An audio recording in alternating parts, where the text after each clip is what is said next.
Poor little twin girl begs a millionaire to take them to their mother's grave. When he sees the name on the tombstone, he turns pale. Before we dive into the story, drop a comment below and tell us where you're watching from. Enjoy the story. The sun had barely risen when Alexander Reed left his mansion and headed to the garage. The meeting with Japanese investors was set for 8 hours, and he liked to arrive at the office before everyone else. It was part of his flawless routine, the same one that had taken him to the top before the age of 35. "Good morning, Mr. Reed," greeted the driver, already holding open the limousine door. "Good morning, Robert," he replied automatically, checking emails on his phone as he stepped into the vehicle. Settling into the leather seat, Alexander felt something different in the air. Perhaps it was the unusually blue sky for that time of year, or the silence in the still deserted streets, but there was a strange sensation, as if the universe were holding its breath, waiting for something to happen.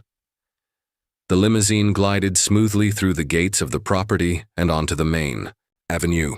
Alexander remained absorbed in his phone until Robert braked sharply, causing him to let out a grunt of irritation.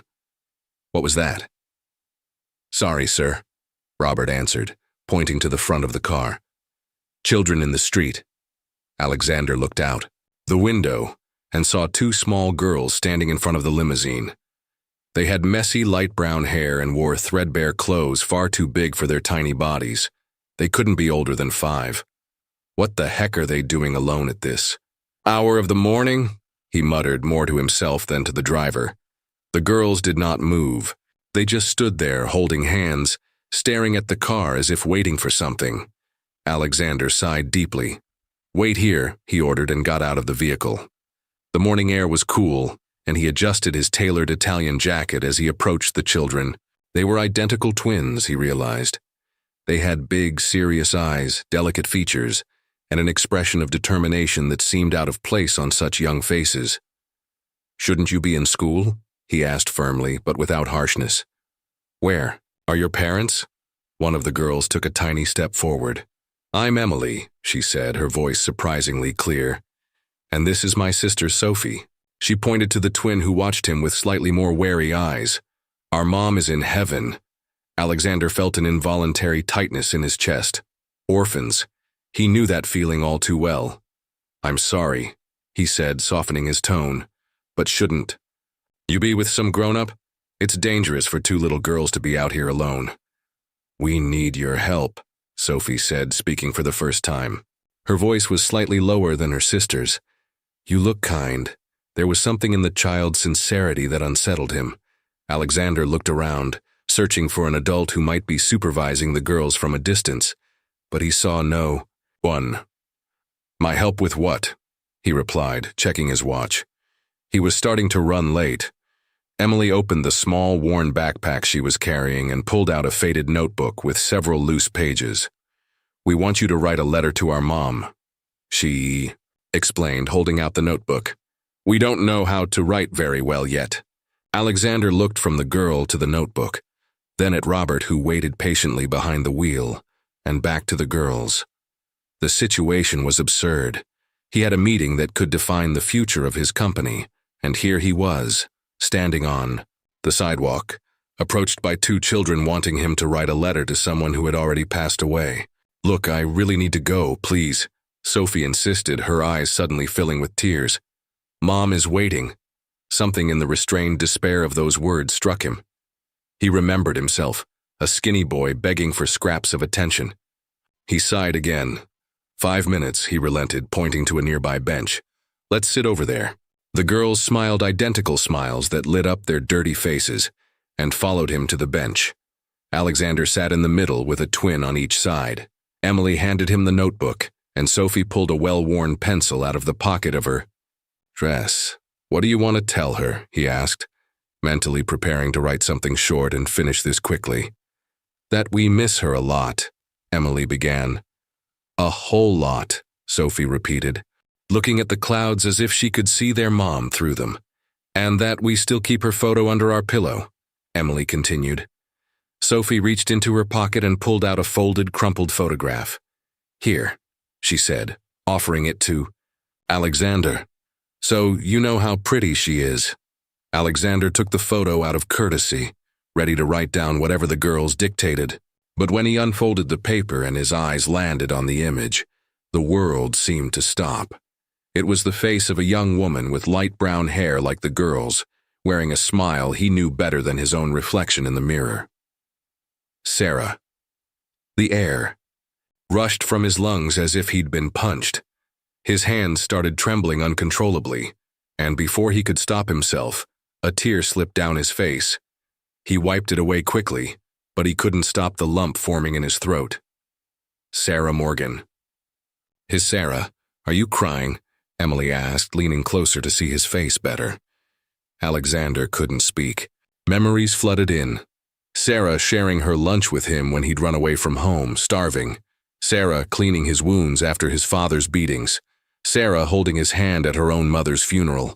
Sarah encouraging him to accept a scholarship, even though it meant leaving. You knew our mom? Sophie asked, her eyes widening in surprise. Alexander swallowed hard and nodded, still unable to form words. We were, he began, his voice cracking. We were friends a long time ago. The twins exchanged looks of astonishment, and then moved closer to him, suddenly curious. Really? Emily exclaimed, her eyes shining. How did you meet her? Later, Alexander said carefully, refolding the photo and handing it back to Sophie. The past could wait. Now he needed to understand these girls' situation. How long? How long has it been since she left? 2 months, 3 weeks, and 4 days, Emily answered promptly. We count every day. Alexander closed his eyes for a moment, trying to process it all. Sarah gone. These girls, her daughters, left. Alone. Where do you live? He asked, a sudden alarm running down his spine. Who's taking care of you? At 37 Westfield Alley, apartment 2C, Emily replied as if she had memorized the address. We take care of ourselves. We know how to make instant noodles and everything. The pride in her voice was like a knife to Alexander's chest. 5-year-olds alone, cooking to survive. But the neighbors help, Sophie added. The lady in 3A sometimes leaves food at our door. Alexander stood up abruptly, slipping the photo into his inside jacket pocket. The meeting with the Japanese investors, the millions at stake, everything seemed insignificant now. Let's write this letter, he said, sitting down again. Then I'll take you home.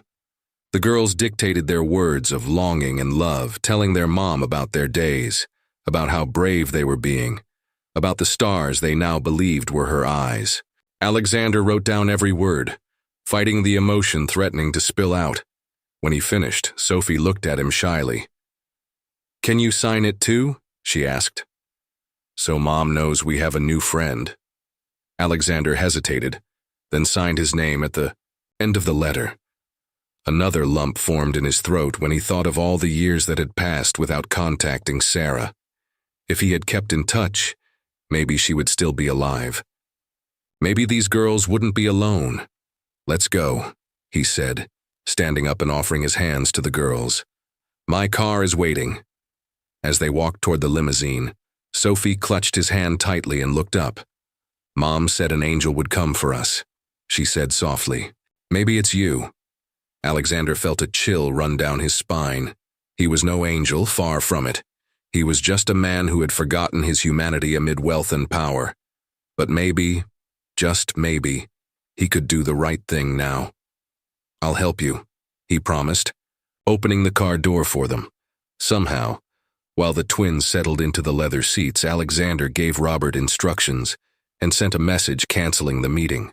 Some things were more important than business. Sarah had taught him that once, and now, through her daughters, she seemed to be teaching him again. The limousine stopped in front of a rundown building in Westfield Alley. Alexander watched through the window as he took in the dilapidated structure with peeling walls and windows patched with tape, a place where hope seemed as scarce as comfort. This is it, said Emily, already opening the car door. 3rd floor, apartment 2C. Alexander hesitated. Part of him wanted to go up, see how they lived, do something immediately, but another part, maybe fear, maybe guilt, kept him rooted to the leather seat. Are you sure you'll be okay alone? He asked, watching the two tiny girls jump onto the cracked sidewalk. Sophie nodded, adjusting the worn backpack on her shoulder. We're always okay. There was a maturity in her eyes that no 5-year-old should have. It was the look of someone who had already faced too many losses. Alexander took out his wallet and pulled out some bills. For food, he explained, handing them to Emily. The girl looked at her sister, hesitant. Mom said not to take money from strangers, she recalled. But he knew Mom, Sophie reasoned. He's not a stranger. Emily took the money, carefully placing it in the pocket of her worn dress. I'll come back tomorrow, Alexander promised, feeling a lump in his throat. Will you be okay until then? We always are, Sophie answered simply. He watched them walk to the building's entrance, so small against the decaying structure, and disappear through the door. He didn't follow them. He didn't see where they lived. But in his mind, he was already imagining the worst. Take me home, Robert, he instructed the driver, unable to tear his eyes away from the building's entrance even after the girls had vanished inside. During the entire ride back to his mansion, Alexander remained silent. Sarah's photo safely in his pocket like a painful talisman. The city flashed by in a blur outside the limousine window. The contrast between the opulence of wealthy neighborhoods and the misery of Westfield Alley more apparent than ever. Alexander's house, an imposing mansion in an exclusive gated community, had never seemed so cold and empty as when he walked into the grand foyer. The polished marble, the crystal chandeliers, the original art pieces, all seemed to mock him now. Mr. Reed, there's a call from, began his housekeeper. Cancel everything, he interrupted, already heading upstairs. I don't want to be disturbed. In his bedroom, Alexander locked the door and went straight to the spacious closet. At the very back, behind rows of Italian suits and handmade shoes, was a cedar chest he hadn't opened in years. The only thing he'd kept from his life before becoming Alexander Reed, the relentless business magnate. He dragged the chest to the center of the room and stared at it for a long moment. Inside were all the memories he'd tried to bury, all the feelings he'd learned to ignore in order to build his empire. With slightly trembling hands, he turned the small key in the lock. The smell of the past escaped as he lifted the lid. Old paper, dusty memories, a forgotten life. On top was a yellowed envelope. Alexander opened it carefully, revealing a photograph. Sarah at 16, smiling under an oak tree in the park where they used to meet. Her smile, the same one he had seen that day in her daughter's faces, radiated a calm confidence that had always fascinated him. Sarah, he whispered, running his fingers over the image. The memory came back in sharp detail, as if it had happened yesterday. It was a cold autumn day. Alexander was hiding in the small abandoned shed in the park, shivering from cold and hunger. He had run away from home again after yet another beating from his father. At 12, he already knew all the hiding places in the neighborhood. The door of the shed creaked, and he pressed himself against the wall, ready to flee. But it was only Sarah, carrying her worn school backpack. You're bleeding, she said, pointing to the cut on his temple. It's nothing, he muttered, avoiding her gaze. Sarah said nothing more. She sat beside him and opened her backpack. She pulled out a sandwich wrapped in plastic and broke it in half. Here, she offered one half. My mom always makes more than I can eat. He knew it was a lie. Sarah's mom barely had enough money to feed her own daughter, but he accepted because his hunger was stronger than his pride. While he ate, she cleaned the cut on his temple with a clean handkerchief. You can stay in our garage tonight, Sarah offered, as if inviting him to a party. My mom works the night shift. She won't see. Alexander stared at her, suspicious. Why are you helping me? Sarah shrugged. Because nobody else will. Alexander blinked, returning to the present. He set the photo on the bed and continued rummaging through the chest. He found an old school notebook with notes in Sarah's round handwriting scrolled in the margins. You can do it, Alex. Remember the formula. For weeks, she had helped him. Study for exams while he pretended not to care about grades. Another memory surfaced.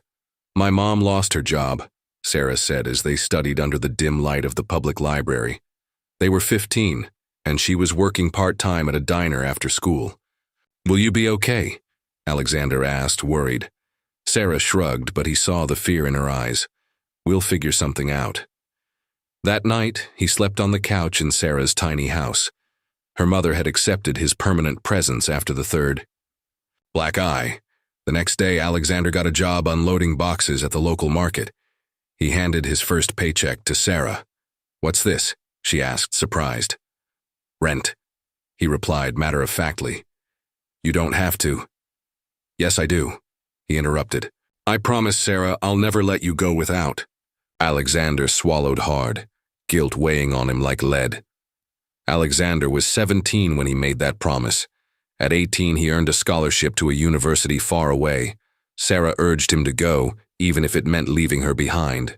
"Go chase your dream," she had said.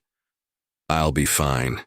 In the beginning, they spoke on the phone every week, then once a month. When Alexander got his first internship at a promising company, calls became rare. He was too busy building his career.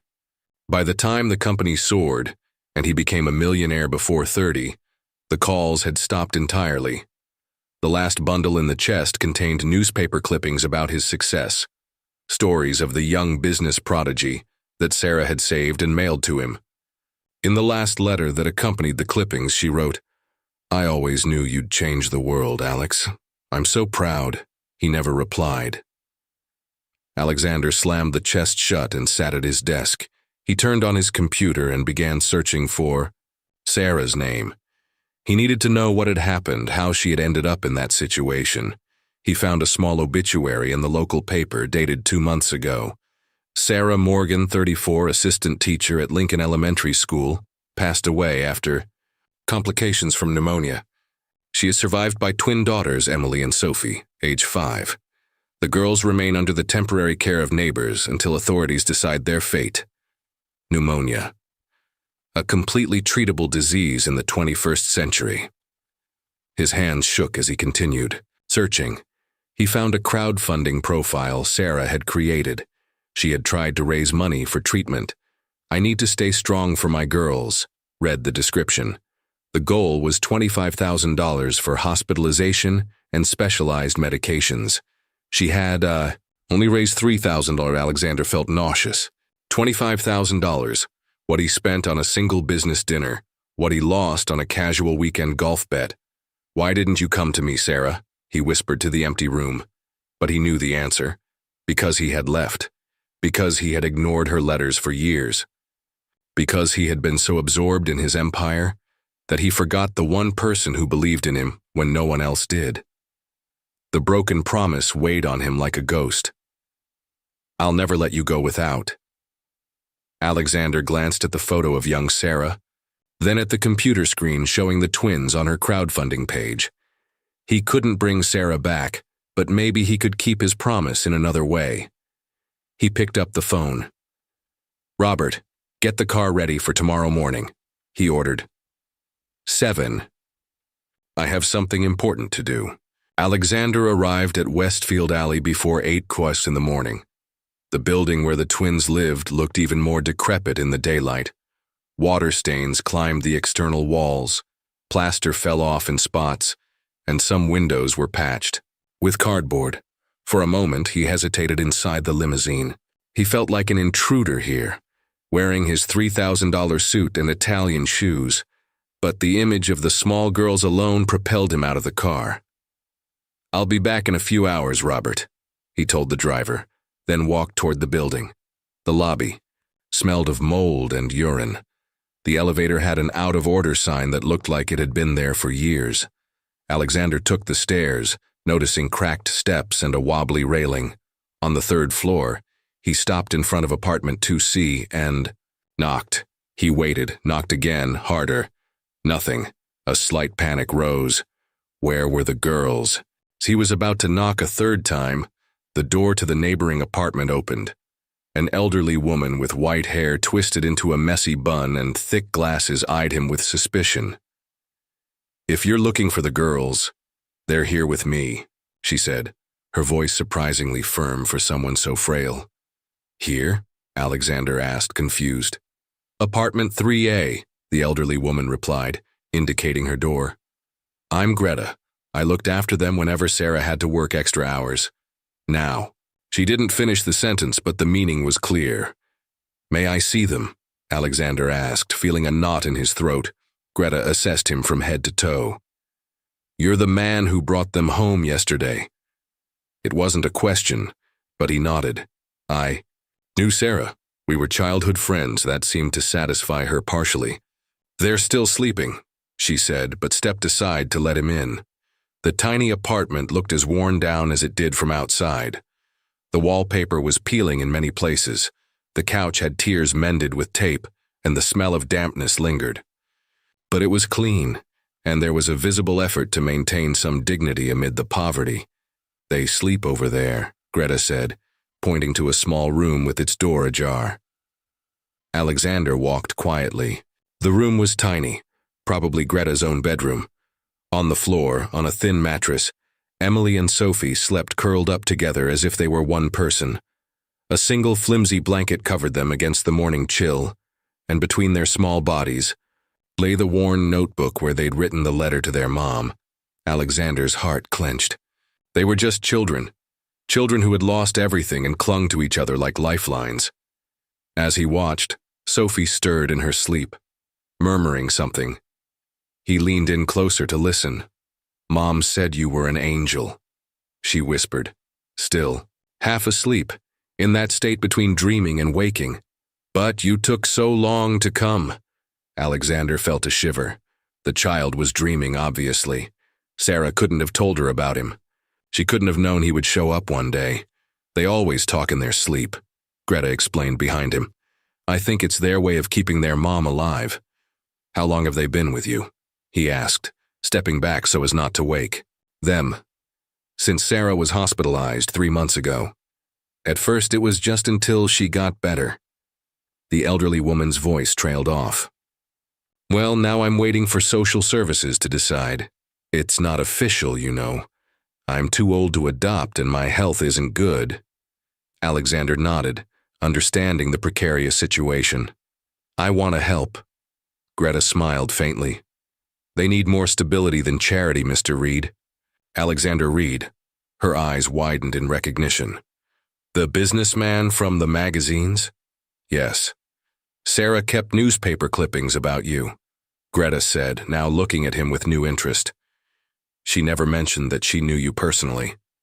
Before Alexander could answer, a sound came from the bedroom. The girls had woken up. Emily was the first to appear in the doorway, rubbing her sleepy eyes. When she saw Alexander, her face lit up. You really came back, she exclaimed, running to hug his legs. Sophie followed close behind, more cautious but equally happy. I thought it was a dream, she said, her small voice filled with relief.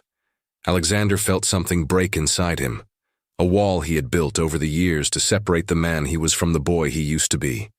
I promised I'd be back, didn't I? He smiled, crouching down to their level. And I have an idea. How about we go to the park today? The city's Central Park was almost empty at that hour of the morning. Alexander watched Emily and Sophie running through the grass, their laughter ringing in the crisp air. With ragged clothes and worn-out shoes, they still resembled wildflowers, tiny, resilient, determined to blossom despite the odds. Higher, Emily shouted, seated on a swing. Alexander pushed gently, surprised by the lightness he felt. He couldn't recall the last time he had done something as simple as pushing someone on a swing.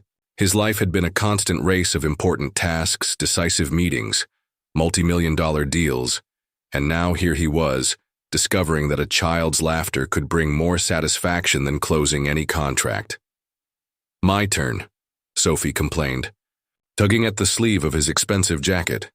He alternated between the two, making sure each got equal attention. It felt strange how natural it seemed, as if something dormant within him was waking up. Did you really know our mom? Emily asked when they stopped to rest on a bench. Alexander nodded, feeling the familiar lump in his throat. We were friends, as kids. We lived in the same neighborhood. Was she pretty when she was little? Sophie wanted to know. She was the most beautiful person I ever knew, he answered honestly. inside and out. The girls smiled, proud. She used to sing to us every night, Emily said. Her song about a little bird looking for its nest. And she braided my hair, Sophie added. Said I looked like a princess. She baked butterfly-shaped birthday cakes, Emily went on, excited to talk about their mom, and fixed our toys when they broke. One by one, the little stories painted a portrait of the adult Sarah Alexander had never met, the loving, resourceful, dedicated mother who worked miracles with few resources. I'm hungry, Emily suddenly announced, holding her stomach. Alexander checked his watch. It was almost noon. Let's get something to eat. There was a fancy cafe across the street, but the girls pointed to a hot dog cart in the middle of the park. Mom used to buy us one sometimes, Sophie explained. On special Sundays. Alexander smiled and led them to the vendor. He ordered 3 fully loaded hot dogs and sodas, watching the girls eat with enthusiasm. He barely touched his own, remembering how Sarah had shared her lunch with him when they were children. Here, Alex. My mom always makes more than I can eat. The kind lie. So he wouldn't feel like a beggar. Do you go to school? He asked, realizing it was a weekday. The twins exchanged glances. We went to the same school Mom worked at, Emily answered. But after she went to heaven, we stopped. No one takes us, Sophie explained simply. And it's too far to go alone. Alexander took a deep breath, controlling the anger bubbling inside him. Another thing he needed to fix. I want to take you to a doctor today, he announced once they finished eating. For a checkup. Are we sick? Sophie asked, alarmed. No, sweetie. Just to make sure you're healthy, he smiled, trying to reassure her. And after that, we'll buy you some new clothes. How does that sound? The girl's eyes went wide with excitement. Can I get a pink dress? Emily asked. With white polka dots, Sophie added. You can have whatever you want, he promised, holding their little hands. A few hours later, they were back at Greta's apartment. The girls carried bags of new clothes, not as many as Alexander wanted to buy, but even so, the children already seemed overwhelmed by the novelty. The private doctor Alexander knew had confirmed that although their nutrition was not ideal, the twins were basically healthy. They needed some vitamins and dental follow-ups, but nothing serious. A blessing given the circumstances. Greta, look what we got, Emily exclaimed, running in to show off their new treasures as soon as they arrived. While the girls excitedly displayed each clothing item, Alexander pulled Greta aside. Could we talk for a bit? The elderly woman nodded and led him to the small kitchen, away from the children's eager ears. How did Sarah end up here? Alexander asked directly. In this place? Greta sighed, sinking heavily into a kitchen chair. She arrived pregnant 5 years ago, looking for a cheap place to start over. She never talked much about the past, but you could tell she was running from something. Or someone. The girl's father? A good-for-nothing, Greta spat. He showed up once when the girls were 2, drunk and demanding money. Sarah threw him out and threatened to call the police if he returned. She shook her head. He never came back. And how did she support them? With great sacrifice, Greta replied. She taught at the elementary school as a teacher's aide during the day. At night, she cleaned offices downtown.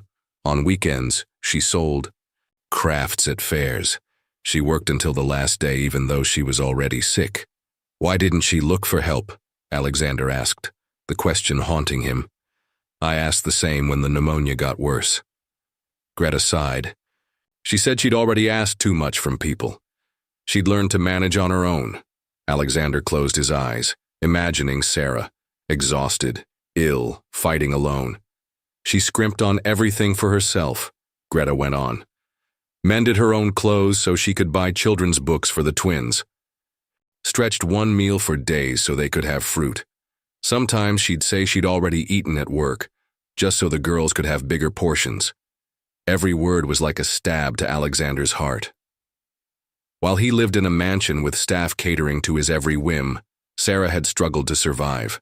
Last Christmas, Greta continued, she made the girls new dresses from scraps she got for free at a store. She spent nights sewing after they went to sleep.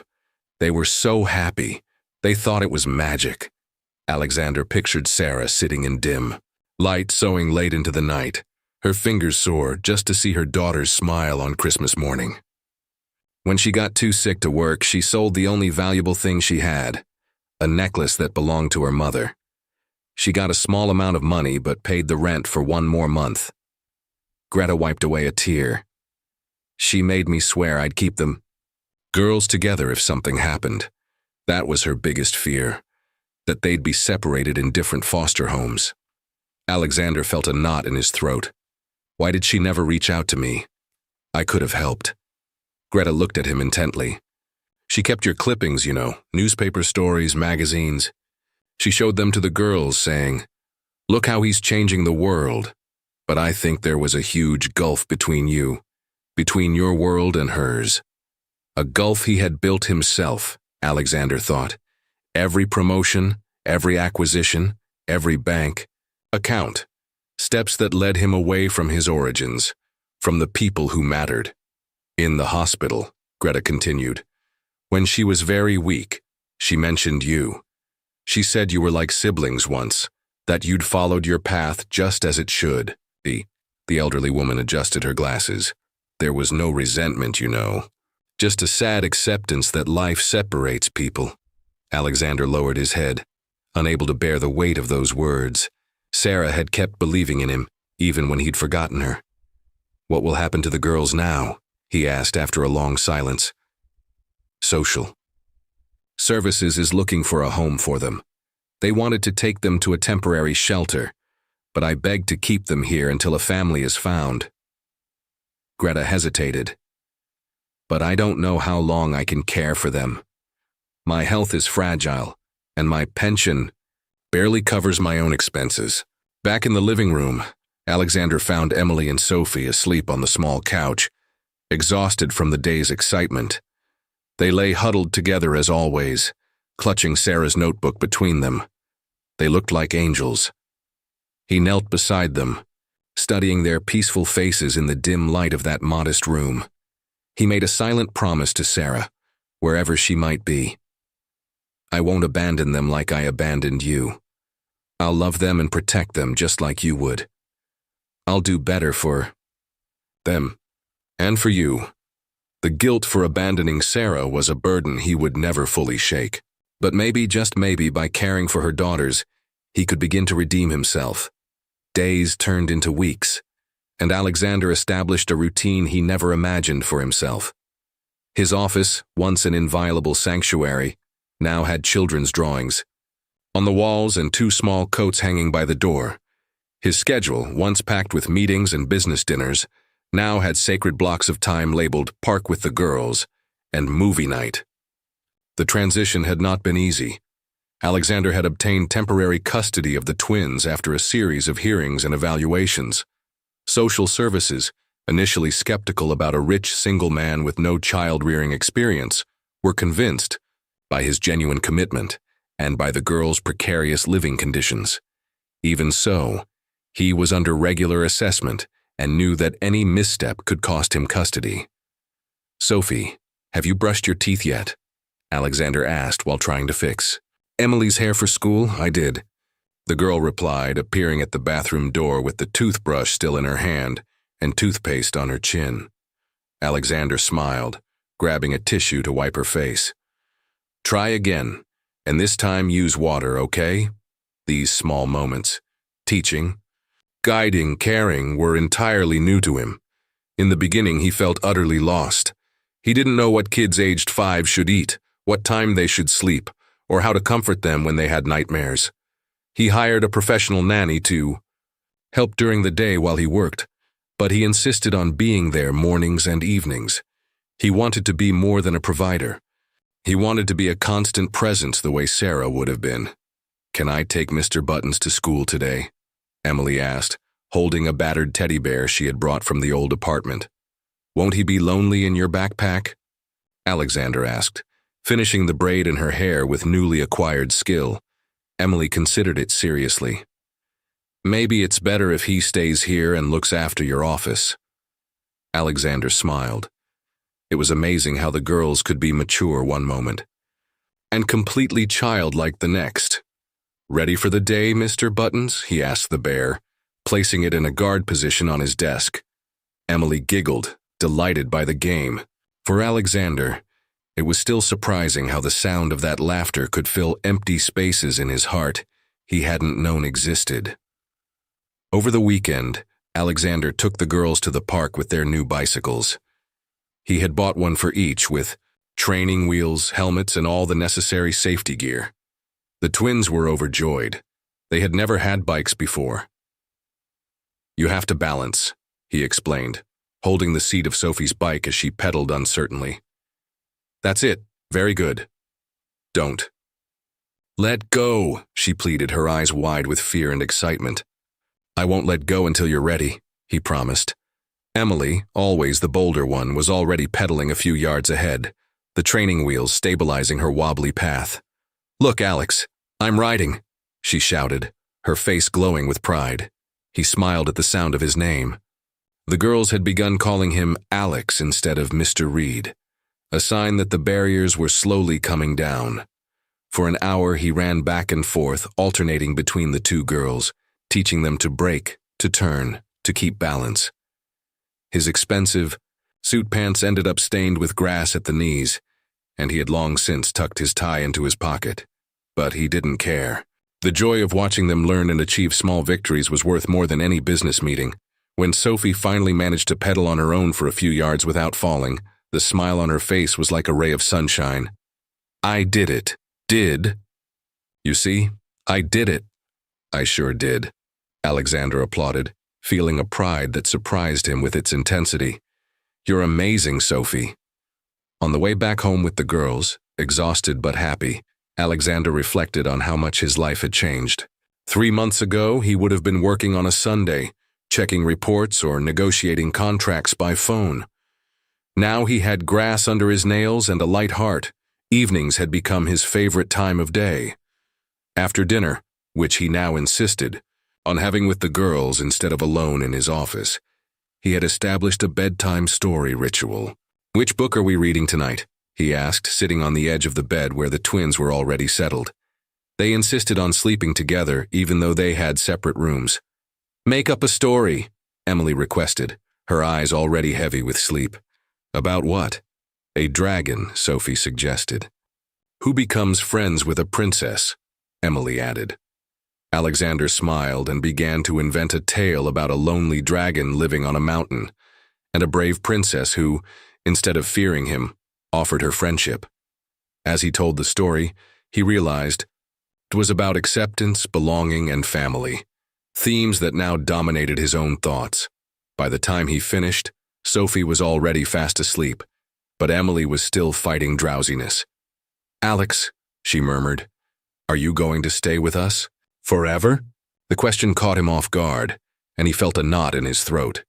"I'll do everything I can to stay with you."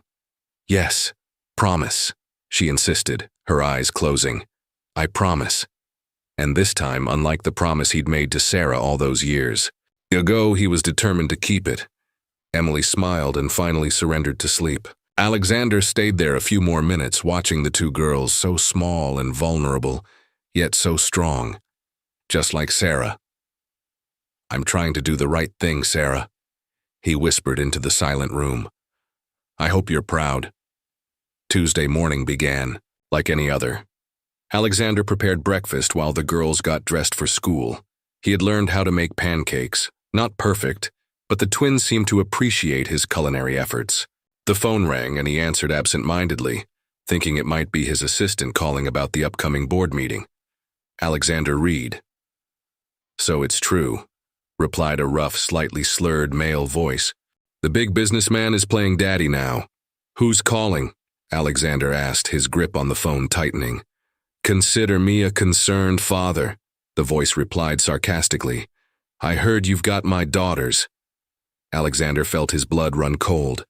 The girl's father, the man Sarah had thrown out of her life years ago, the man who had abandoned them before they were even born. "How did you get this number?" Alexander asked, keeping his voice low so the girls wouldn't hear from the dining. I have my ways, the man said. Look, let's cut the small talk. I know you're rich. I also know you have no legal rights to my daughters. I, on the other hand, am the biological father. A father who never cared about them, Alexander retorted, anger growing in his chest. Details. Details. The man sneered, a cold, nasty sound. The fact is, I can get them back whenever I want, unless, of course, we reach an agreement. What kind of agreement? Alexander asked, though he already knew the answer. A financial one. You keep the girls. I get some suitable compensation for my paternal suffering. Alexander took a deep breath, controlling the urge to shout at the man. You're blackmailing me. I'm offering a practical solution, the man corrected. $50,000, and you'll never hear from me again. The girls stay with you, I go on my way, everyone wins. I'm not paying you to abandon your daughters, Alexander replied firmly. That would be rewarding your irresponsibility. There was a moment of silence, then the voice returned, stripped of any false cordiality. Listen here, rich boy. You don't know me, you don't know what I'm capable of. I can make your life a living hell if I want. Are you threatening me? I'm explaining reality. I have rights over these girls. If we can't reach a deal, I'll take them. And believe me, I know how to work the system in my favor. A sob story about a poor father fighting a billionaire who stole his daughters? The press will eat it up. Alexander gripped the phone so tightly his fingers turned white. What's your name? Tom Reeves. Look me up if you want. I'm sure your investigators will find something dirty. Everybody has skeletons. But on paper, I'm just a father wanting his daughters back. Think about it. The call ended, leaving Alexander standing in the kitchen, stunned by the threat. Through the door, he could see Emily and Sophie chatting happily, utterly unaware of the danger that had just emerged. Does he have any legal rights? Alexander asked a few hours later, sitting in his office. The girls were at school, and he had called an emergency meeting with his lawyer. Michael Chen, his attorney for over a decade, adjusted his glasses and sighed. Technically, yes. As the biological father, he has presumed parental rights unless they've been legally terminated. He abandoned them, Alexander argued. Sarah raised them alone. Abandonment can be grounds for terminating parental rights, but it has to be proven in court, Michael explained. And even then, judges tend to favor family reunification whenever possible. Alexander ran a hand through his hair, frustrated. He doesn't even care about them. He just wants money. Which makes this even more complicated, Michael agreed. If we pay, it could be seen as buying children, which is illegal. If we don't pay, he could sue for custody. And while his chances might be slim, the process would be devastating for the girls. What's our best option? Michael took a moment to consider. Go on the offensive. Petition for permanent custody before he does. Gather evidence of his neglect and abandonment. Show how the girls are thriving under your care.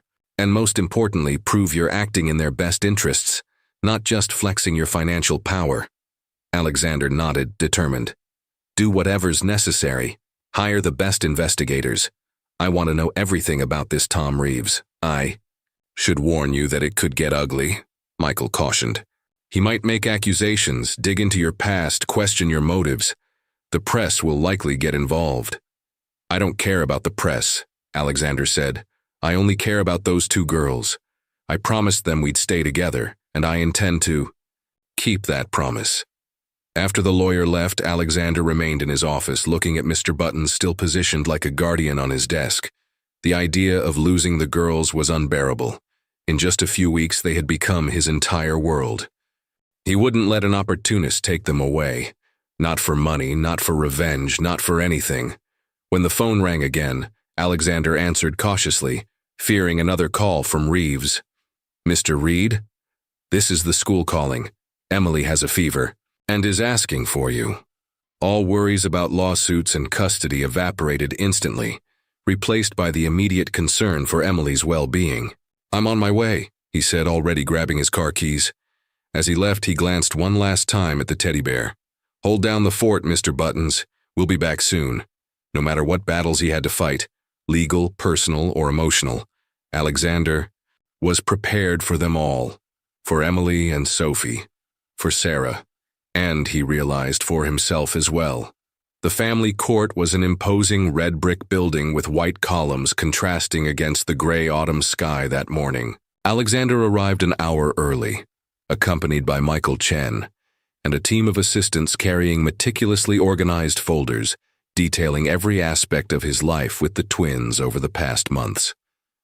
As he walked through the polished marble corridors, under the high ceiling with classical details, Alexander felt like he was walking to his own execution. His heart pounded, and his perfectly knotted tie felt suffocating. He wore a conservative navy blue suit, nothing flashy that could reinforce the arrogant billionaire image Reeves's lawyer would likely try to present. "Take a deep breath," Michael advised, noticing his tension. "Judge Winters is known for being fair, though strict. She'll ask a lot of questions, some possibly uncomfortable. Answer honestly, look her in the eye, and avoid rambling. The more direct, the better." Alexander nodded, trying to calm himself. "Have the girls arrived yet?" "They're with the social worker in a separate room," Michael confirmed. "Dr. Martinez is with them. She's one of the best in the department. She'll prepare them properly for the talk with the judge." A door opened at the end of the corridor, and Alexander saw Emily and Sophie being led by a kind-faced, middle-aged woman. The girls wore the dresses they had picked out the previous weekend. Sophie in blue with white embroidery, Emily in pink with a small ribbon on the chest. Their hair was neatly combed, and they carried little backpacks with comfort toys inside, just as they had planned. When they saw him, their faces lit up momentarily, but they quickly remembered to maintain composure. Alexander had talked with them in recent days, explaining what would happen in court. "It'll be like talking to the school principal," he had said. "You just need to say how you feel and what it's like to live with me." "What if they ask about Mom?" Sophie had asked, her big eyes filled with worry.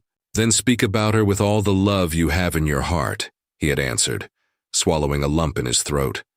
Now, seeing them so small in this intimidating environment, Alexander felt more fear than he ever had in any multi-million-dollar negotiation. Dr. Martinez approached, keeping the girls at a respectful distance. "Mr. Reed, good morning. The girls are fine but a little nervous as expected. They'll have a chance to speak with you before the hearing." Alexander knelt to their level. "Hello, princesses. Are you ready?" Emily, always the stronger one, nodded seriously. "We're being brave like you said." Sophie, however, looked close to tears. "I don't like it here. It's big and scary." "I know," he agreed, straightening the bow in her hair. "But it'll be over soon, and then we can go get ice cream." "How about that?" Sophie's eyes brightened slightly. "With chocolate sprinkles?" "Any way you want," he promised. At that moment, movement near the main entrance caught his attention. Tom Reeves entered, accompanied by his lawyer, Aaron Diaz, a hard-faced man in a cheap suit known for aggressive tactics in custody cases. Reeves wore a suit that clearly didn't fit him, probably borrowed for the occasion. Even from a distance, Alexander noted his bloodshot eyes and the slight tremor in his hands, signs of either a hangover or withdrawal. The girls followed his gaze curiously. "Who's that man?" Emily asked, ever observant. Alexander hesitated, choosing his words carefully. "That's Tom Reeves. He's your biological father." Sophie held his hand more tightly. "He doesn't look like us." "Not all families look alike, sweetheart," he replied softly. A court officer appeared, announcing the hearing would begin in 15 minutes. Dr. Martinez gently guided the girls away, taking them back to the waiting room. Alexander watched them go, each step they took tugging at his heart. "Remember," Michael said, giving him a reassuring pat on the shoulder, "we're well prepared. We have strong witnesses, positive social worker reports, and proof of Reeves's neglect. Stay calm and confident."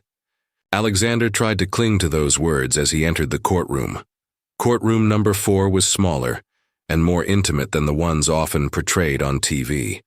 It had dark polished wood, yellowish lighting, and the country's flag beside the judge's bench. Only those directly involved in the case and a few witnesses waiting in the first row were present. Judge Elelena Winters, a woman with a stern but not hostile appearance, graying hair impeccably styled and piercing eyes, entered after the officer's announcement. Everyone rose and waited for her to sit before taking their seats. "Good morning, everyone," she began, placing reading glasses on and examining the documents before her. "We're here to decide custody of Emily and Sophie Morgan, currently under temporary guardianship by Mr. Alexander Reed, but whose custody is contested by their biological father, Mr. Thomas Reeves." She looked over her glasses, first at Alexander, then at Reeves. "I emphasize that in my courtroom, the only interest is the children's well-being. I'm not swayed by power or money, nor by tearful redemption stories without concrete proof." Alexander felt a slight relief. At least the judge didn't seem inclined to favor wealth or a sob story. "We'll begin with opening statements," Judge Winters said. "Mr. Diaz, as counsel for the petitioner, please go ahead." Aaron Diaz stood exuding rehearsed confidence. "Your Honor, this case is fundamentally about natural and biological rights versus financial privilege. My client, Thomas Reeves, is the girl's biological father. This fact is uncontested and, by law, grants him presumed parental rights." He paused dramatically. "Mr. Reeves made mistakes in the past, yes. He was young and unprepared when he learned of the pregnancy. He made the mistake of drifting away, but now he's here, ready to assume responsibility, ready to meet his daughters, ready to be the father they deserve." Diaz paced a few steps, gesturing emphatically. "On the other side, we have Mr. Reed, a man of immense wealth and power. Yes, but a complete stranger to the girls until a few months ago. No biological ties, no legal bond, only an old friendship with their late mother." He lowered his voice dramatically. "We do not question his intentions or generosity, but we do ask, what is his real motive? Guilt? Atonement? A philanthropic whim that might end as soon as the novelty wears off?" Alexander felt his blood boil but maintained a neutral expression, as Michael had instructed. "Mr. Reed has vast resources to provide material luxuries, no doubt," Diaz went on. "But can expensive toys and elite schools replace the natural love of a father? The law, in its wisdom, believes they cannot. Unless it's proven my client is wholly unfit, natural right prevails over financial convenience." With a nod to the judge, Diaz sat down, looking satisfied. Michael Chen rose calmly, adjusting his glasses. His demeanor contrasted sharply with Diaz's theatrical performance. Calm, measured, professional. "Your Honor," he began, "this case is not about biology versus finances, as the opposing counsel would have us believe. It's about the best interests of two 5-year-old girls who have already suffered the traumatic loss of their mother." He opened a folder, removing some photographs. "Here are Emily and Sophie 3 months ago when Mr. Reed found them, and here they are now." The photos were handed to the judge, showing a striking contrast. Before, 2 thin girls in worn-out clothes with anxious expressions.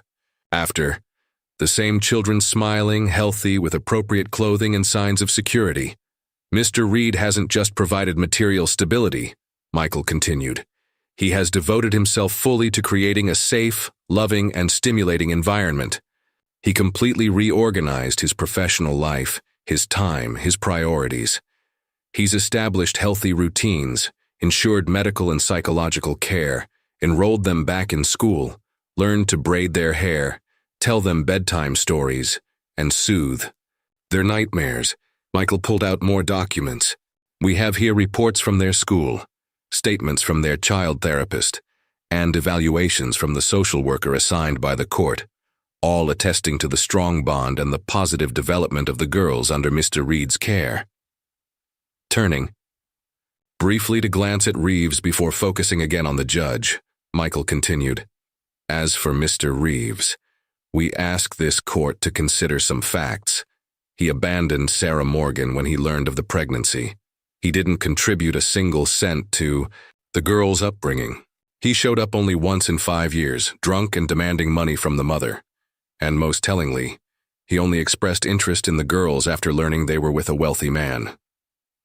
Reeves shifted uncomfortably in his seat, while Diaz scribbled notes furiously. Your Honor, Michael concluded, we acknowledge that biological ties are important, but more important is the emotional and psychological well-being of two children who have finally found stability after a devastating loss. To uproot Emily and Sophie from the home they've built with Mr. Reed and place them with a father who has never shown genuine interest would be a second tragedy for them. The hearing continued with testimonies. First, the court-assigned social worker presented her assessment, describing Alexander's home as exceptionally suitable and his interaction with the girls as naturally affectionate and attentive. The twins' teacher testified about their academic progress since they began living with Alexander. They arrived timid and insecure. Now they participate, smile, make friends. Emily is reading above her grade level, and Sophie has completely overcome her difficulty with numbers. Greta, the elderly neighbor who had looked after the girls after Sarah's death, was brought in a wheelchair. Despite her physical frailty, her voice was strong as she described Reeves's neglect and Alexander's dedication. Sarah raised those girls alone, working until she got sick, she testified, looking directly at Reeves.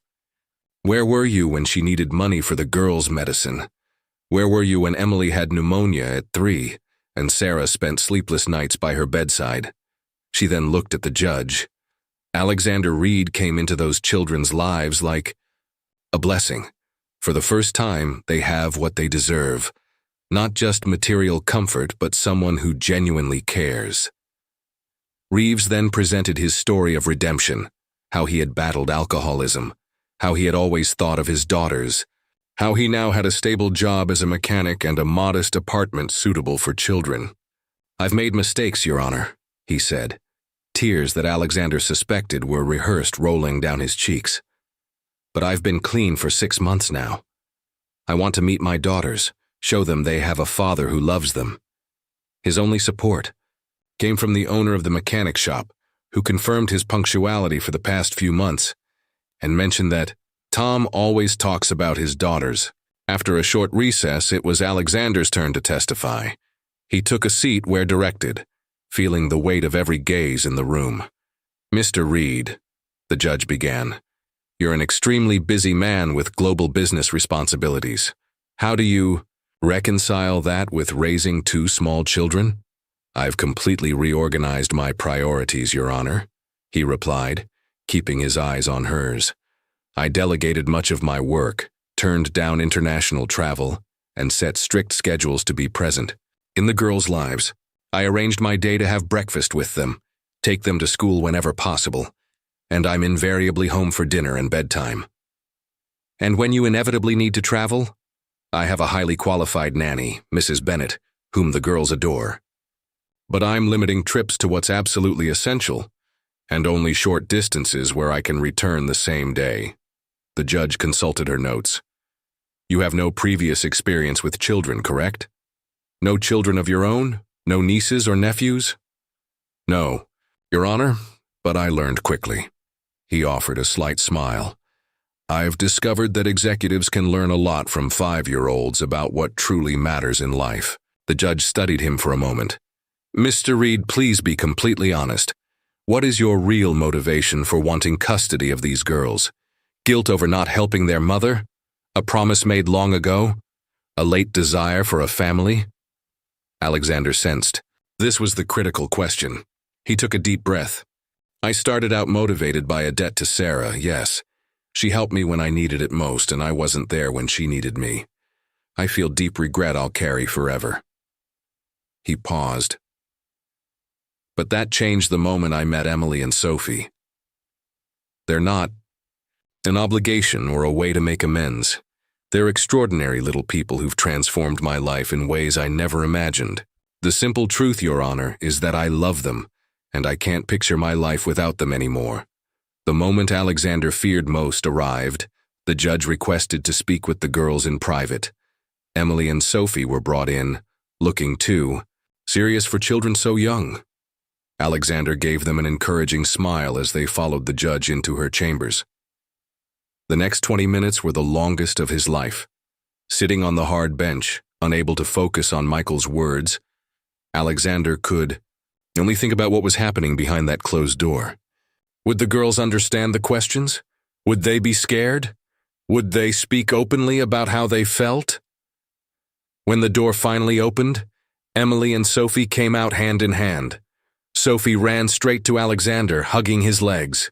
She asked a lot of questions, she whispered. About you, about Mom, about the man who's our father.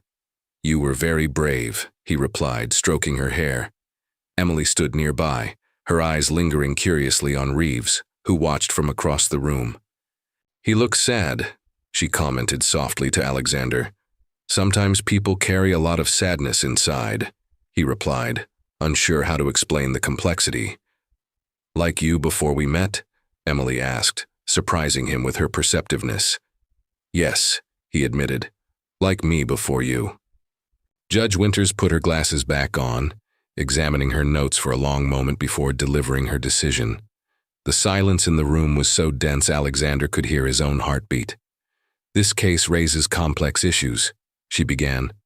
On one hand, we have the biological father's legal rights. On the other, the children's well-being and the emotional bonds already formed. She leafed through some documents. I spoke with Emily and Sophie.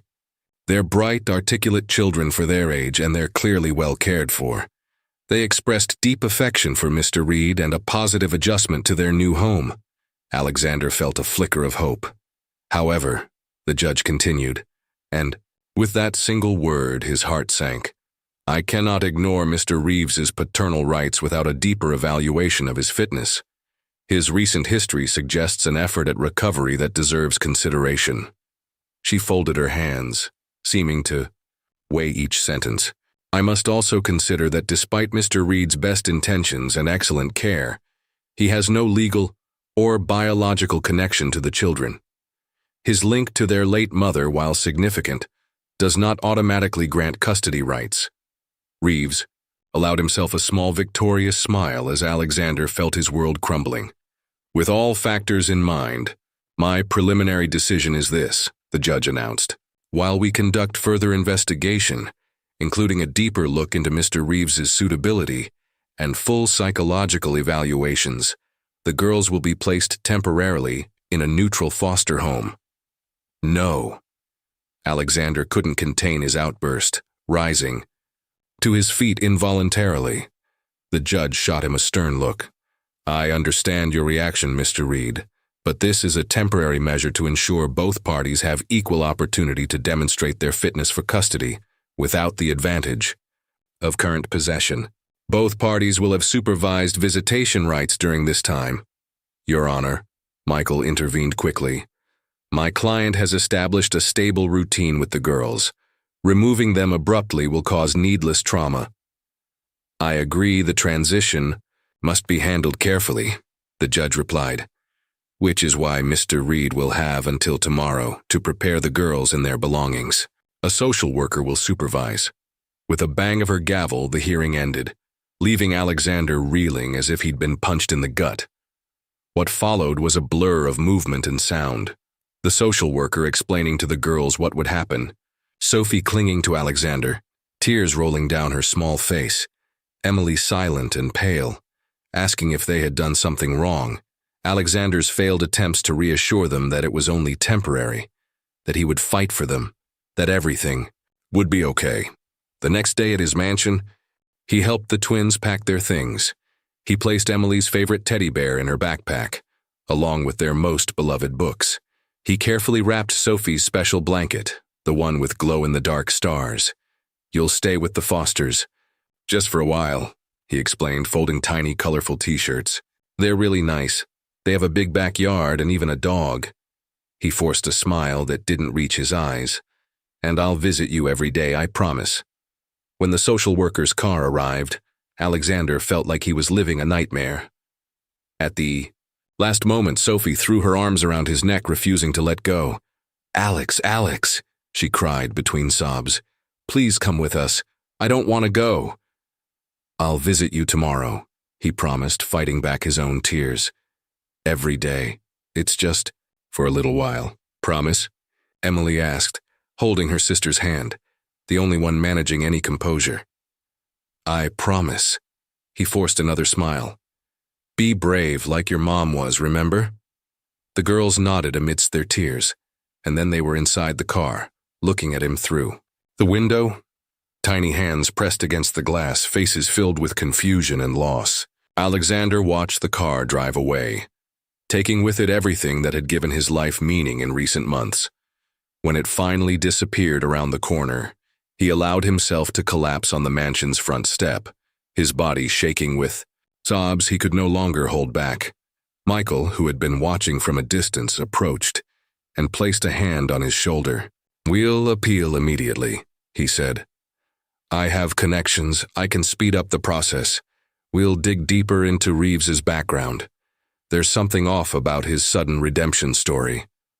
Alexander raised his head, his eyes red but ignited by a new fire. Do whatever it takes. I won't lose those girls. You didn't fail them, Michael said, as if reading his thoughts. This is only a temporary setback. We'll fight and we'll win. Alexander stood, wiping his face and squaring his shoulders. I'll visit them tomorrow, he announced, his voice regaining firmness. And in the meantime, I want to know everything. About Tom Reeves. Every detail. Every lie. Because this time Alexander Reed would not break his promise, even if he had to move heaven and earth to keep it. The 2 weeks Emily and Sophie spent in the foster's care were the longest of Alexander's life. Despite daily visits allowed by the court, the pain of seeing them in a strange environment and having to say goodbye every day tore him apart. The girls adapted better than he did. Children have remarkable resilience. But he still saw the sadness in their eyes when it was time for him to leave. Meanwhile, Michael Chen worked tirelessly, looking for anything that could help their case. The investigation into Tom Reeves progressed slowly, with some troubling discoveries but nothing conclusive enough for a definitive court victory. The afternoon before the final hearing, Alexander received an unexpected call from Michael. We found something, the lawyer said, his usually calm voice filled with urgency. Or rather, someone found us. I need you at the office immediately. Alexander reached the towering office building in record time. In the conference room, Michael waited with a middle-aged man who looked tired, wearing a janitor's uniform. Alexander, this is Frank Dominguez, Michael introduced. He works at the building where Reeves lives. The man held out a calloused hand for a quick shake. He had dark circles under his eyes and a worried expression. Mr. Dominguez came to us after seeing the newspaper story about the case, Michael explained. I saw the picture of the girls, Frank said, speaking with a slight Hispanic accent. I recognize them. They're the same kids Reeves brings to the apartment during his supervised visits. Alexander's heart raced. You saw something. Frank ran a hand through his graying hair, clearly uncomfortable. I've worked that building for 15 years. I know all the residents. Reeves moved in 8 months ago. He's always caused problems. Noise and parties, neighbors complaining. He paused as if deciding whether to continue. In the last few weeks since he started having the girls over, he changed. The place is cleaner, he's more polite, greets people. I thought maybe he was really turning his life around, but, Michael prompted, sensing the hesitation. Day before yesterday, after the social worker left with the girls, Reeves had some friends over. They were coming from drinking at a bar down the street. They were loud, laughing. Frank looked directly at Alexander. I heard him bragging about how he was about to pull off the custody scam. He said once he had the girls, he could negotiate a better deal with that rich guy. Alexander felt his blood boiling. He admitted he only wants money. That and more, Frank continued. He said he couldn't stand those brats for long, but that they'd serve as leverage to get a fat allowance from you. His friends laughed and toasted his brilliant plan. Would you be willing to testify to this in court tomorrow? Michael asked, his expression grave. Frank hesitated again. I have 2 jobs, 3 kids to support. I can't afford to get into trouble. I understand, Alexander said, sitting down in front of him. But these girls have already lost their mother. They don't deserve to be used as pawns. Frank lowered his eyes. My wife passed away when my kids were little. I know what it's like to struggle raising children alone. He sighed deeply. I'll be in court tomorrow. Alexander felt a wave of gratitude. Thank you, I don't know how to repay you. Take good care of them, Frank replied simply. That's the best thanks. After the janitor left, Michael quickly organized some documents. This is exactly what we needed, an independent witness to Reeves's true intentions. Will it be enough? Alexander asked, allowing himself a spark of hope. Combined with the positive reports about your custody and the circumstantial evidence we already have on Reeves, I believe so. For the first time in days, Michael smiled. Let's get everything ready for tomorrow. The tide is turning, Alexander. The day of the final hearing dawned with an exceptionally blue sky, as if the universe itself wanted to signal a change. Alexander arrived at the courthouse early, heart torn between hope and fear. In the hallway, he met the Fosters, the couple temporarily caring for the girls. How are they? He asked anxiously. Mrs. Foster smiled kindly. They're eager to see you. They've been asking all morning when you would get here. They're wonderful kids, Mr. Foster added. Whoever ends up with custody is very lucky. Alexander thanked them for taking good care of the twins, despite the painful situation. It was comforting to know they were in good hands during the transition. Michael approached, followed by Frank, who looked nervous in his borrowed suit. Everything's prepared. He'll testify early in the hearing. The courtroom looked smaller and more stifling than before. Alexander noticed Reeves seemed overly confident, whispering and occasionally laughing with his lawyer. The sight unnerved him. Did the man truly believe he would win? All rise for the Honorable Judge Elena Winters, the court officer announced. The judge entered, as serious as always, and the session began. After initial formalities, Michael asked to include a new witness statement. Your Honor, Mr. Frank, Dominguez is the janitor of the building where Mr. Reeves resides. He has crucial recent information directly relevant to this case. The judge allowed it, and Frank was called to the stand. He was hesitant at first, but gained confidence as he relayed what he had witnessed. He spoke of Reeves's usual behavior. In the building, the frequent complaints from neighbors about noise and all-night parties. And finally, the shocking conversation he had overheard. He said plainly that the girls were just a means to extort money from Mr. Reed. He called them brats and toasted his brilliant plan with his buddies, Frank concluded. Reeves's face had gone pale. His lawyer tried to discredit the testimony, suggesting Frank had some personal vendetta or had misunderstood casual banter among friends. Mr. Dominguez, Diaz asked, you don't like my client, correct? You've had problems with him before. I have nothing against him personally, Frank replied honestly. I just don't like seeing children used. I have 3 kids of my own. I know how important a stable home is. The judge then asked Reeves to respond to the accusations. Visibly shaken, he denied everything, but his defensive posture and tangled explanations only reinforced Frank's credibility. Michael seized the moment to present other evidence. Neighbors' reports of loud parties at Reeves's apartment, including one in the last 2 weeks, contradicting his claims of sobriety. Credit card statements showing alcohol purchases, and a recent photo discreetly taken of him leaving a bar. The judge watched intently, leaning forward, eyes narrowing slightly as she examined the evidence. After all testimonies, she announced a 30-minute recess to consider the new information. Alexander sat motionless while the courtroom temporarily emptied. Michael squeezed his shoulder in silent support. We've done all we can, the lawyer said. Now we wait. When Judge Winters returned, silence fell once more. Alexander could hear his own heart pounding. This court values truth above all, she began, her voice clear and firm. And the truth that has emerged here today is deeply disturbing. The evidence strongly suggests Mr. Reeves does not seek custody out of paternal love, but for financial gain. She turned a few pages of her notes before continuing.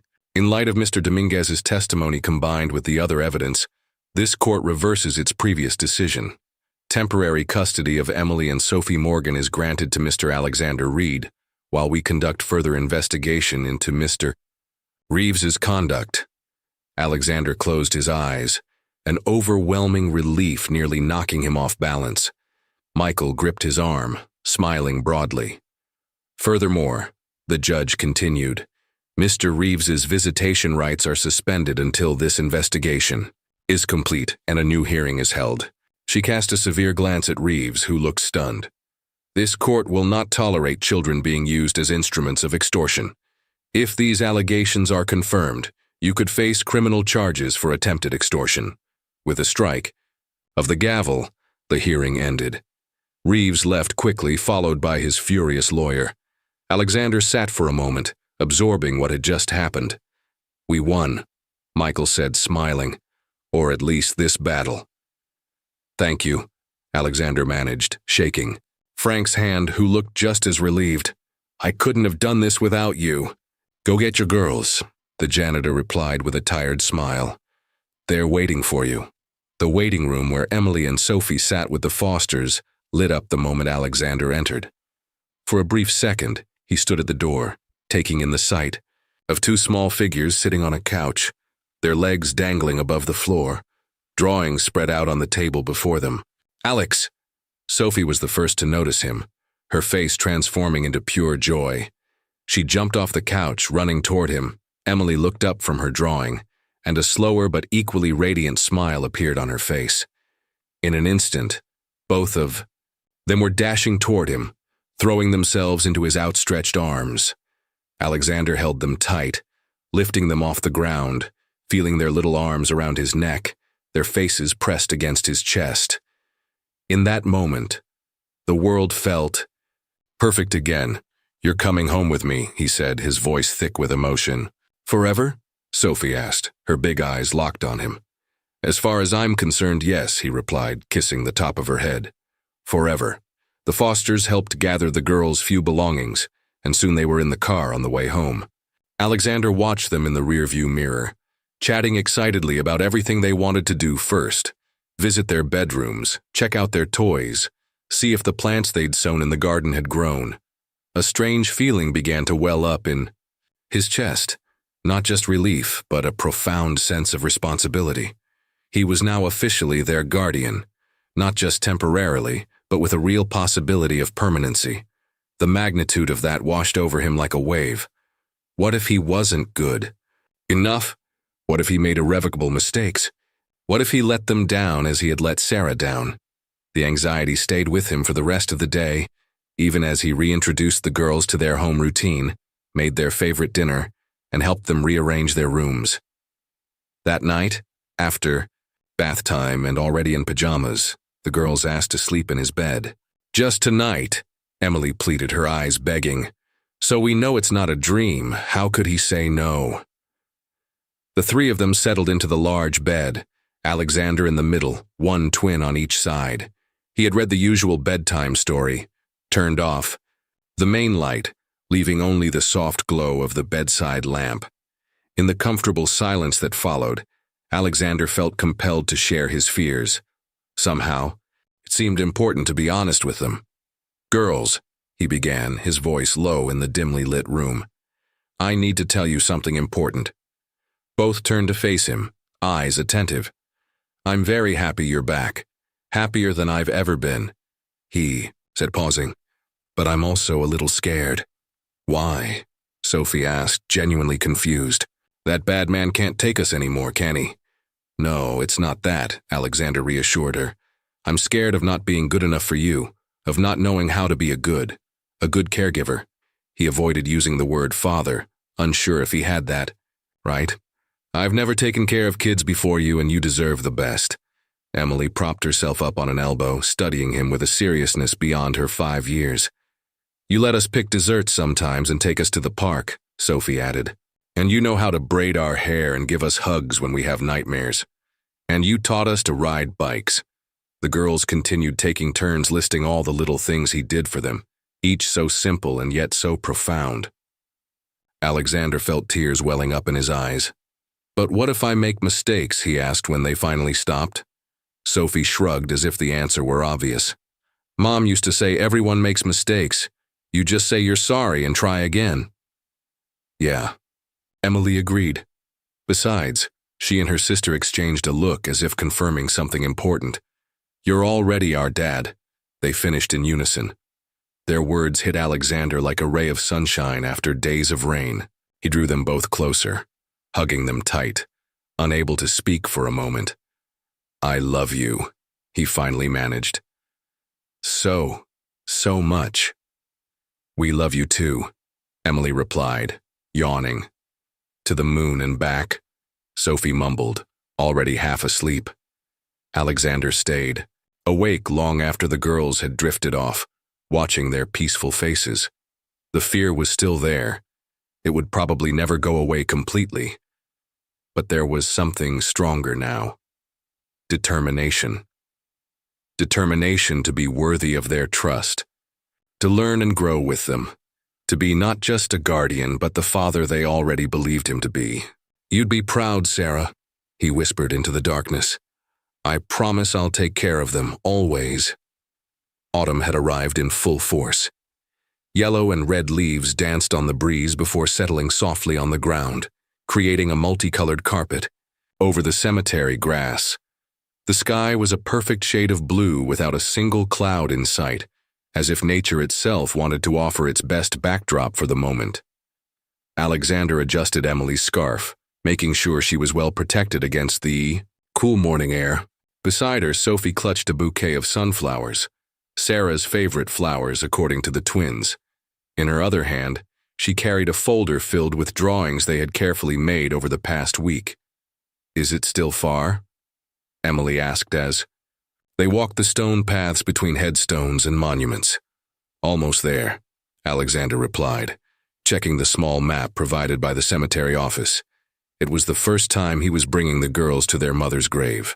In the 3 months since he'd obtained permanent custody, he'd waited for the right moment, when all legal battles were fully resolved and the twins felt secure enough to face this emotional visit. Tom Reeves had vanished after losing the custody case, abandoning the apartment and leaving debts behind. Alexander's lawyers had secured a restraining order in case he ever showed up again, but the man seemed to have disappeared completely, likely looking for another scam in some distant place. It's here, Alexander said, stopping before a simple but elegant headstone. Sarah Morgan, 1990, 20 when 24, beloved mother, daughter, and friend. Her love lives on in every smile of her daughters. Alexander had arranged to replace the original municipal plaque with something more fitting. The new inscription had been carefully chosen with the girls' input. Sophie stepped forward first, kneeling to place the sunflowers in the small planter at the base of the headstone. Hi, Mom, she said softly. We brought your favorite flowers. Emily stood back a bit, watching with serious eyes. Alexander could sense her hesitation and gently placed a hand on her shoulder, offering silent support. It's okay, he whispered. To her, we can just stand here if you want. Emily shook her head, summoning courage, and stepped forward to stand beside her sister. It's been a while since we've seen you, Mom, she finally said. But we think about you every day. Alexander felt a lump in his throat. He had rehearsed in his mind what he wanted to say, the words he wanted to share with Sarah, but now that he was here before her headstone with her daughters by his side, everything felt inadequate. Girls, he began after a moment, I wrote a letter for your mom. Would you like to hear it? The twins nodded, sitting on the small stone bench installed next to the grave. Alexander pulled an envelope from his coat pocket, opened it carefully, and unfolded a handwritten sheet of paper. Dear Sarah, he began, his voice steady despite the emotion. It's been many years since we last spoke. Too many. When we were young, you saved me in more ways than I could ever count. You gave me food when I was hungry, shelter when I had nowhere, to go and hope when everything seemed hopeless. Alexander paused briefly, glancing at the girls who listened intently. I promised I would never let you down, but I broke that promise. I built a life of success and forgot the person who made it possible. There is no excuse for that abandonment, only deep regret I will carry forever. Sophie reached out and took Emily's hand, an instinctive gesture of connection as they heard words they didn't fully understand, but felt were important. Fate, or maybe your invisible hand, guided your daughters to me. Emily and Sophie have taught me what truly matters in life. Through them, I rediscovered parts of myself I had forgotten, the ability to laugh without restraint, to marvel at small discoveries, to love unconditionally. Alexander took a deep breath before continuing. Now I have a new promise to make. I won't fail again. I promise I will care for your daughters as if they were my own. In fact, in my heart, they already are. I promise to raise them with the values you cherished: kindness, courage, integrity, and generosity. I'll tell them stories about you every day, so they never forget the extraordinary woman who was their mother. He lifted his gaze to the blue sky for a moment, gathering the strength for his final words. Wherever you are, I hope you can see what we're building: a family, a home, a life filled with love. It's the least you deserved, and it's what your daughters will always have. With eternal love and gratitude, Alexander. When he finished, silence hung over them like a gentle blanket. Emily was the first to break it. Mom would like that letter, she said confidently. She always said we have to tell people we love them before it's too late.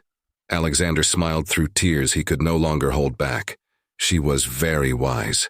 Sophie opened her folder of drawings, spreading them out in front of the headstone. We made these for you, Mom, she explained. This one's our new house with Alex, and this one's my room. This one's us at the park riding bikes. Each drawing depicted a moment of their new life together, colorful and full of surprisingly detailed illustrations for children so young. The last drawing, made jointly by the twins, showed 3 figures holding hands in front of a house, with a 4th figure smiling from the sky surrounded by stars. That's you watching us, Emily said, pointing to the figure in the sky. Alex says you're always looking out for us. Alexander knelt between the girls, putting an arm around each. We can come here whenever you want to talk to your mom, and we can talk to her every day wherever we are. Can she really hear us? Sophie asked, looking at the sky with hopeful eyes. I believe she can, Alexander answered. In some way, the people we love always hear us. They stayed a while longer, the girls telling their mom about their new routines, their friends at school, and all the things they were learning. Alexander watched in awe at how naturally they spoke, as if Sarah were truly there listening. When the wind grew colder, he suggested they head home. The girls said goodbye with kisses blown toward the headstone, promising to visit again soon. Christmas morning dawned with a gentle snowfall, transforming the mansion's garden into a fairy tale. A scene. Delicate snowflakes danced in the air before settling on tree branches, creating a white blanket over the entire landscape. Alexander woke to muffled giggles and light footsteps approaching his room. He pretended to remain asleep as the door slowly opened and 2 pairs of small feet crept across the carpet. Do you think he's awake yet? Emily whispered. I don't know. Sophie whispered back. He looks like he's still sleeping. Should we wait? But I want to see his face when he opens our present.